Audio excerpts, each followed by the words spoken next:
Bonjour à tous, j'espère que vous allez bien. J'avais à cœur de revenir vers vous aujourd'hui parce que ça fait un certain temps que je ne vous ai pas donné de nouvelles et qu'il s'est passé énormément de choses, je pense, pour à peu près tous. Il y a une grosse pleine lune qui vient de passer pour nous et qui a été très riche en enseignements, pas seulement la lune, mais aussi tout ce qui s'est passé au niveau des influences du soleil, qui est en quelque sorte un éclaircissement autour de tout ce qui se passe pour nous ici en ce moment. Et un éclaircissement autour de nos intentions, de la purification de notre être, pour pouvoir être au plus clair avec ce que nous sommes dans notre vie et ce que nous faisons, ce que nous émanons de notre être dans nos relations. Pour pouvoir avoir des relations les plus claires et les plus pures. Je vous dis ça parce que il y a beaucoup de confusion aussi dans le milieu de la spiritualité autour de qu'est-ce que ça veut dire finalement d'être spirituel.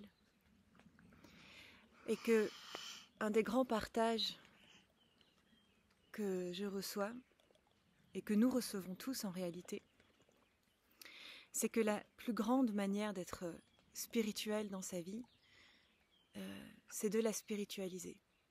C'est de prendre ce qui est là pour nous et de le rendre divin.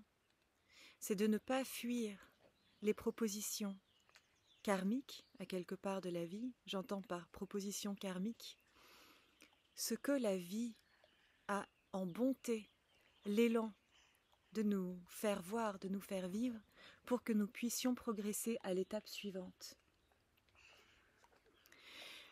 Et lorsque la vie tente de nous apprendre et de nous partager certaines choses, eh bien, lorsque nous restons connectés avec notre cœur, avec qui nous sommes, avec l'être divin et christique qui est toujours en lumière à l'intérieur de nous, nous pouvons exprimer la plus grande justice et justesse de tout ce qui est. Et je vous parlais du soleil avant, avec sa grande lumière qui vient démasquer, débusquer toute graine d'obscurité qui pourrait s'être logée dans notre être, dans notre vie, dans nos relations.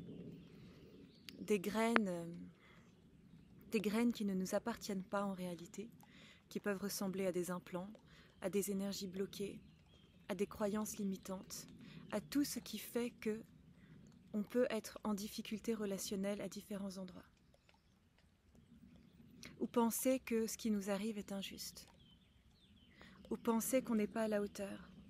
Et je vous dis ça parce que il y a plein de fois où il faut comprendre que ces graines de Lilith à quelque part, ou ces élans d'obscurité et de sombre qui sont à l'intérieur de nous, nous rendent en quelque sorte, nous placent en esclavagisme et nous empêchent de briller notre lumière propre et pure qui est à l'intérieur de nous. Et c'est comme si il nous était demandé de faire de s'empuissancer terriblement, avec énormément de lumière et énormément de beauté, pour pouvoir réactiver son génome divin et ne plus se faire avoir par ces graines sombres qui ont été placées à l'intérieur de nous et qui nous ont fait croire que nous étions moins que ce que nous étions. Et ce qui est magnifique dans tout ça, c'est que ça ne demande pas à ce qu'on...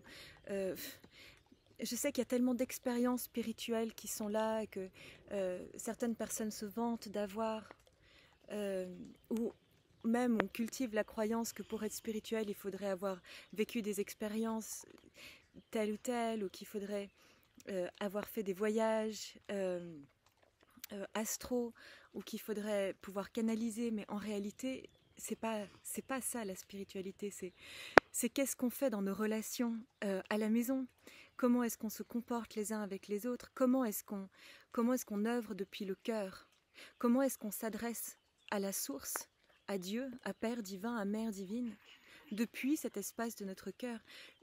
Dieu, si vous voulez, il s'en fout de tout ce qu'on a réussi à conscientiser de toutes nos expériences. Dieu n'entend que notre amour. Dieu entend comment est-ce que on se comporte avec vertu les uns envers les autres et comment avec humilité nous accueillons cet espace de source qui est à l'intérieur de nous. Sans humilité, en réalité, c'est pas possible parce qu'on est bourré de croyances et de perceptions qui nous font penser qu'il faudrait que ce soit autrement ou que c'est par le pouvoir qu'on va pouvoir accéder à Dieu. Dieu vient dans le cœur humble qui s'ouvre. Dieu vient à celui qui dit qu'il ne sait pas, mais qu'il est d'accord de s'ouvrir. Et c'est là qu'on peut rayonner la source de source innocente et pure et divine qui est à l'intérieur de nous. Et c'est là qu'on quitte ce monde de paradigme de dualité, de matérialisme et même de matérialisme spirituel qui nous amène à une vérité plus profonde à l'intérieur de nous et à une complétude. Et c'est un peu ce qu'on appelle la foi aussi. Vous voyez, moi, ma petite Vera, ma fille qui est âgée de 11 ans, qui est atteinte d'une maladie génétique rare, qui s'appelle le Cornelia de Lange, avec un polyhandicap avec le spectre autistique associé, qui ne parle pas. Elle est ma plus grande bénédiction. Mon plus grand atout dans ma vie. Et on aurait pu penser qu'elle serait ce qui aurait pu dévaster ma vie. Et c'est comme ça que beaucoup de personnes perçoivent le handicap quand il arrive dans une parentalité. Mais en fait, il n'en est rien. Parce qu'elle n'est que lumière et pure source d'amour. Et j'ai choisi de m'aligner avec ça. J'ai choisi de m'aligner avec sa lumière et son amour. Et d'être au service de cet être, d'être au service de ma fille, d'être au service de mon prochain.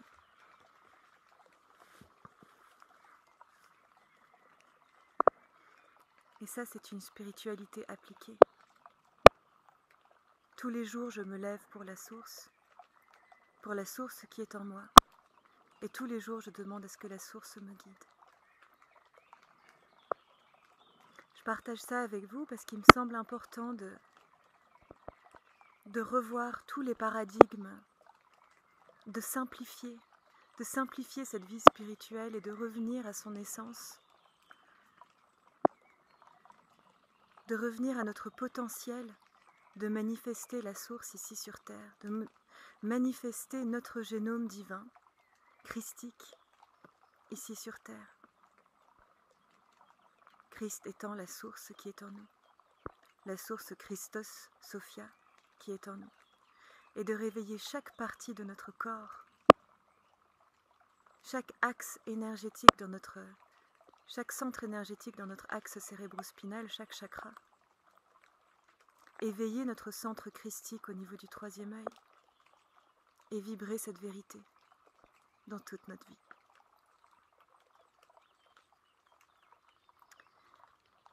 Voilà, j'ai encore beaucoup de choses à vous partager, je pense.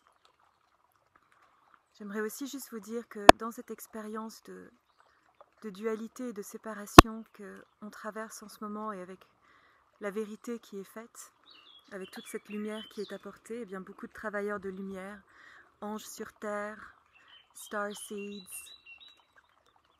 et toute autre dénomination qu'on va se donner, prêtent un peu à confusion lorsque on va agir selon le plan divin et selon l'engagement de source sur cette planète Terre. C'est-à-dire que lorsqu'on va prendre des décisions, purifiez votre intention. J'en reviens à ça, parce que pour laisser agir la volonté de source dans notre vie, et si on n'est pas sûr de comment agir dans une situation, demandez-vous si votre intention est pure, si votre verbe est bon.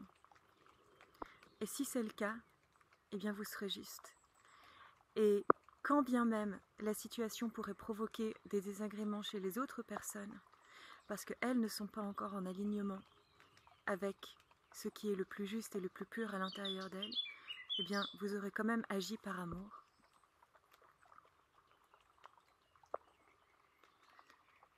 Parce que comme on le sait, la vie agit toujours selon le plan divin avec amour. Dieu n'entend que l'amour, la source n'entend que l'amour. Et le résultat de toute façon ne vous appartient pas. Alors rendez ce résultat à la source.